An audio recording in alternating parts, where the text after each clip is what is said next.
Un ennemi changé en ami. Saul était un religieux, un pharisien. Pour lui, ceux qui croyaient en Jésus racontaient des mensonges. Saul était en route pour Damas afin d'arrêter les disciples de Jésus. Tout à coup, une grande lumière l'entoura. Il tomba à terre. Une voix lui dit « Saul, pourquoi me persécutes-tu »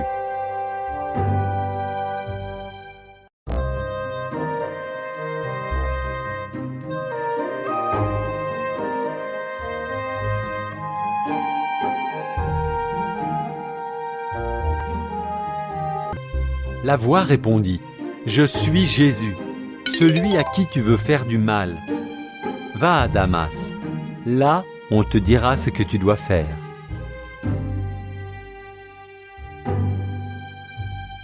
Saul se releva. Il ne pouvait plus rien voir. Ses amis l'emmenèrent à Damas.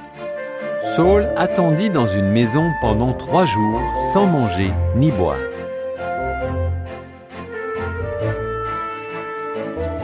En vision à Ananias, l'un de ses disciples à Damas. Jésus lui demanda d'aller voir Saul et de prier pour qu'il recouvre la vue. « Mal à tes disciples, dit Ananias en tremblant. Je sais, dit Jésus, mais je l'ai choisi pour faire connaître mon nom dans le monde entier. Priez pour Saul. Il lui dit, Jésus m'a envoyé pour que tu puisses voir à nouveau et que tu sois rempli du Saint-Esprit. Aussitôt, Saul recouvra la vue, puis il fut baptisé. L'homme violent qui pourchassait les disciples de Jésus allait désormais fonder des églises pour faire connaître le Sauveur. Plus tard, Saul prit le nom de Paul.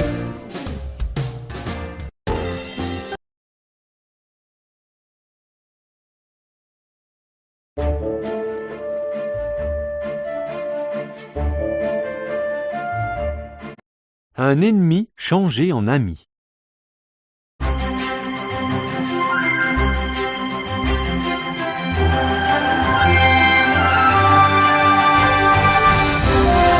Ses disciples, cette nuit, vous allez tous m'abandonner. Certainement pas moi, s'écria Pierre, sûr de lui.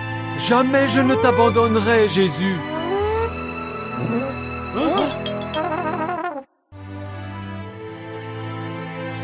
Tu soupiras. Avant le chant du coq, au lever du jour, tu auras déclaré 3 fois ne pas me connaître. Plutôt mourir à tes côtés que te renier, dit Pierre. Quand ils arrivèrent au jardin de Gethsémanée, Jésus demanda à ses disciples de prier avec lui. Mais ils étaient fatigués et s'endormirent. Jésus resta donc seul à prier Dieu, son Père. Mais c'était ce que Dieu aussi avait prévu. Dans sa prière, Jésus demanda à Dieu, « N'y a-t-il pas une autre solution? Sinon, je ferai ce que tu demandes. »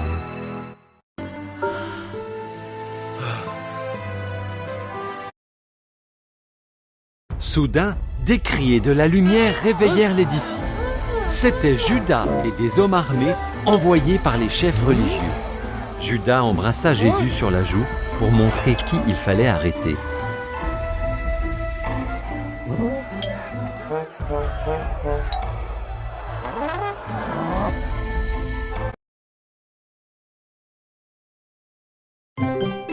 Celui que vous recherchez, c'est moi.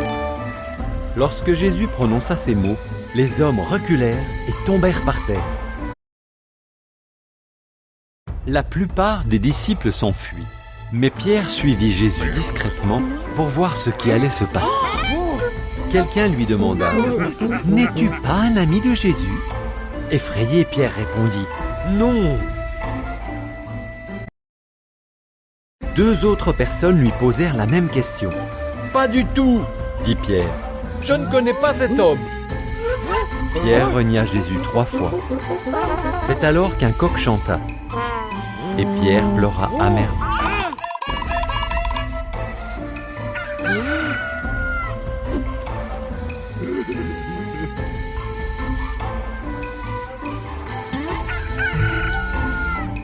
Tout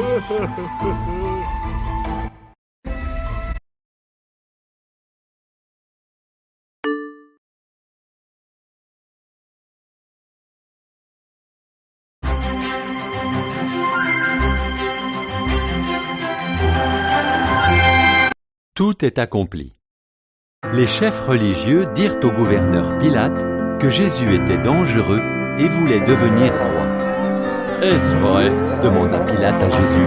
« Je suis roi, » lui répondit Jésus, « mais pas de ce monde. »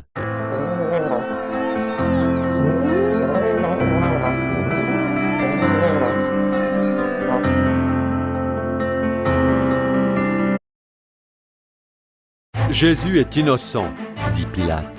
Il n'y a aucune raison de le condamner. Je vais donc le relâcher. Mais la foule criait « À mort! Crucifie-le » Alors Pilate ordonna à ses soldats de fouetter Jésus. Ils enfoncèrent sur sa tête une couronne d'épines. Puis ils l'obligèrent à porter une croix en bois sur son dos jusqu'en haut d'une colline.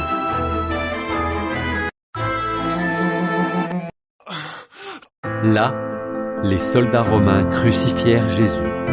Ils clouèrent ses mains et ses pieds sur la croix. Jésus se trouvait entre deux brigands. Vers midi, le ciel s'obscurcit. Les amis de Jésus pleuraient. Les chefs religieux, eux, se moquaient. « Tu as sauvé d'autres personnes. Sauve-toi toi-même !» Jésus pria. « Père, pardonne-leur. » Au moment de mourir, Jésus dit « Tout est accompli ». C'est ainsi qu'il acheva ce qu'il était venu faire par amour pour nous.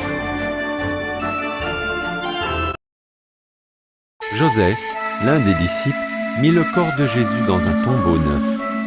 On roula une grosse pierre devant l'entrée. Un long et triste vendredi prenait fin.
Tout est accompli.